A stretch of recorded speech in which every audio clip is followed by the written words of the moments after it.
All right, let's get into this. What we're looking at today is something a bit unusual. It's a private journal, a totally raw, 2-year record of someone's attempt to just dismantle everything they thought they knew, to try and see the world with completely fresh eyes. And this is really the question that kicks the whole thing off. What if being smart isn't about piling on more facts? What if it's actually about clearing away the old stuff that's not serving you anymore? What if the first real step to understanding is just admitting you might have it all wrong? So the source material here isn't some dense research paper. It's a personal log. It's messy. It's full of questions, not answers. It's an honest attempt, like the author says, to just wake up from that autopilot mode we all fall into. So, where in the world do you start a journey like that? Well, you start with reality itself. And the first big idea is that our entire understanding of the world is built on one simple thing: comparison. The idea here is deceptively simple, but also kind of profound. We don't really perceive things in a vacuum. You can't know what hot is unless you've felt cold. You don't get high without knowing low. Our entire experience of the world is relative, totally built on contrast. Okay, check this out. What even is a door? It's not really a thing on its own. It's just an absence of a wall. We only understand it because of what it isn't. The possibility of walking through it only exists because of the barrier all around it. And you see this everywhere once you start looking. Think about how long it takes, the sheer effort to build something intricate. And then, think about how easy it is to break it. A single match can destroy a tree that took a century to grow. That contrast defines so much of what we experience. And this all leads to a pretty big conclusion. This whole principle of contrast applies to our deepest values too. Good, bad, right, wrong. They aren't these fixed points in the universe. They're just opposite ends of a spectrum that we create in our own minds, which means that our reality is fundamentally relative. All right, so if you start picking apart the outside world, it's only a matter of time before you turn that spotlight inward, right? So now we're going to dig into how this whole process works when you start unlearning who you think you are. We've all felt this, haven't we?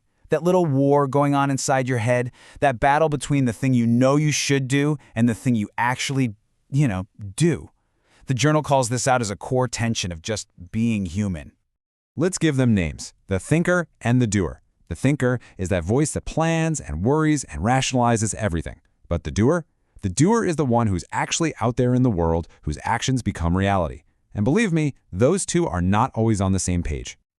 This quote, this one really gets you thinking. It challenges the whole idea of trying. A real expert, a true chef, they just cook. They don't have to try. The journal's point is that when we have to try to be something, like kind or disciplined, it's a sign that we aren't that thing yet.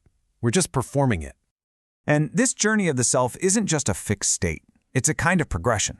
A lot of us start out just surviving, right? Getting the basics covered. But from there, you can move into really living, experiencing the world. And the final stage? Thriving, where your existence just becomes richer, more meaningful.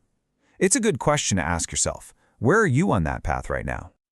So, we've looked at reality, we've looked at ourselves. Now, how does unlearning apply to what we do, to our goals, our purpose, and how we measure our own progress in life? Oof, this one hits hard, doesn't it? In our world that is just obsessed with being busy, this is a huge reminder. Filling up your calendar and checking off a to-do list is not the same thing as actually moving in a direction that matters. Are you just busy, or are you actually making progress? And this is a trap we all fall into. Talking about the plan, that's the easy part. It feels so productive. But actually doing the hard work, that's where reality gets made. The journal comes back to this again and again. At the end of the day, what matters is what gets done. So what are we working for? Wealth, usually. But we gotta pause and ask, what does that word even mean? Sure, money is the easiest thing to count. But what about being rich in peace of mind? Or rich in the feeling of just having enough? What about being rich in energy or focused attention? Those are the currencies that really buy you a good life. It all boils down to this. After all the thinking, all the planning, all the talking, there's only one thing left that really counts: action. It's the ultimate expression of who we are. It's the final, undeniable truth. And that brings us to what might be the most powerful, most radical idea in this entire journal. After you've torn down your ideas of reality and yourself and your path, what's left?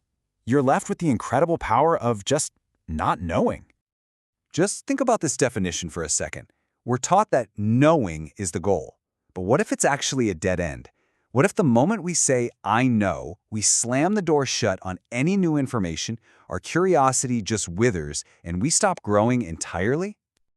And that leads us to maybe the 3 most intelligent words anyone can say. I don't know. That's not a sign of weakness. It's a declaration of openness. It's the starting line for any real discovery. Saying I don't know isn't giving up. It's an active choice. It gives you an opportunity to just pause instead of having a knee-jerk reaction. It's a reason to reflect instead of just assuming you're right. And maybe, most importantly, it gives you permission to be a student of life again, to truly learn. And that's the final thought we're left with. It's a question for you, not an answer. Because this journey of unlearning, it never really ends. It just keeps opening up new doors. So, if you were to start today, what's the first thing you would choose to unlearn?